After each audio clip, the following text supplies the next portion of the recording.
So now let's answer the last question. When? When are we actually going to do these things? Here's a question. Have you ever wanted to do something and not done it? Have you ever had good intentions about something and not actually followed through? Sure, all of us have. But man, the stakes are high here. This is one of the areas in life that we definitely don't want that to happen. So we have to talk about the when. We have to make plans to actually engage in the activities of making disciples. So we're going to look at another passage. It's Matthew 7, 24 through 27. All right, so I'm going to read that. Or actually, I would have my disciple read that. So, Matthew 7, 24 through 27. Why don't you read that for me really quick? Here we go.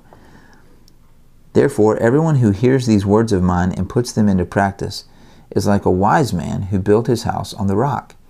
The rain came down, the streams rose, and the winds blew and beat against that house, yet it did not fall, because it had its foundation on the rock. But everyone who hears these words of mine and does not put them into practice is like a foolish man who built his house on sand.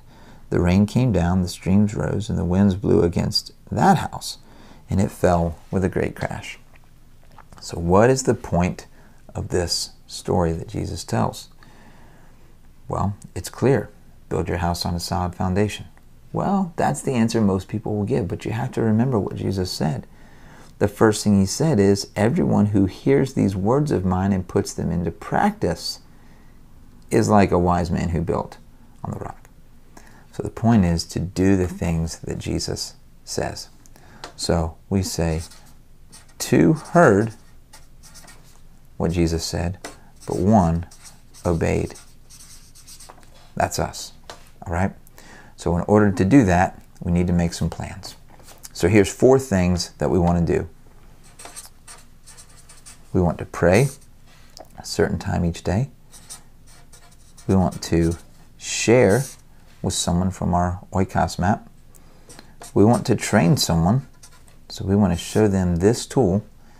And then we want to follow up. In other words, we want to go ahead and set up our next time to meet so that we can begin the 7 commands. Okay? So I'll put that here. When you follow up, that is the time when you go ahead and begin your short-term discipleship, which is the 7 commands. Okay? So, pray. What time each day are you going to pray? Help them pick out a time that makes sense for them, that they can commit to pray. And guess what? We have a tool right here. All right? They can pray for everyone on their oikos. If they're still struggling with how to pray, they can even pray through the 3 circles and just pray about, God, show me your design for my life. God, help me to stay away from sin. God, thank you for Jesus and the cross. God, help me to continue to trust you. So some great things here to help them pray. But we specifically want them to pray for their oikos. And share, again, we want them to share with someone from their oikos. So Stanley is a guy on my oikos. So I'm going to put him right there. Train. Who can you train? Who can you show this to? Reproduce the whole thing for them. It's going to help the tool continue to be passed on, but it's also really going to drive it in for the person that's sharing it. Okay, so they pick a person. Maybe they say, well, the only person I know who's a Christian is my mom. Okay, so you want to train a Christian in this? All right, mom, great. And when are we going to follow up? Well, we're going to meet Tuesday at 7 p.m. at your house. Great. We'll follow up and we'll start the 7 commands in. This is the win. And that concludes our 411 tool. This tool is used to help brand new believers begin their journey of making disciples by answering the questions. Why? It's your identity. Who? These are the people that we're going to be praying for and sharing with. What? Here's a simple tool that we share. And when? Here's when we're going to actually do it.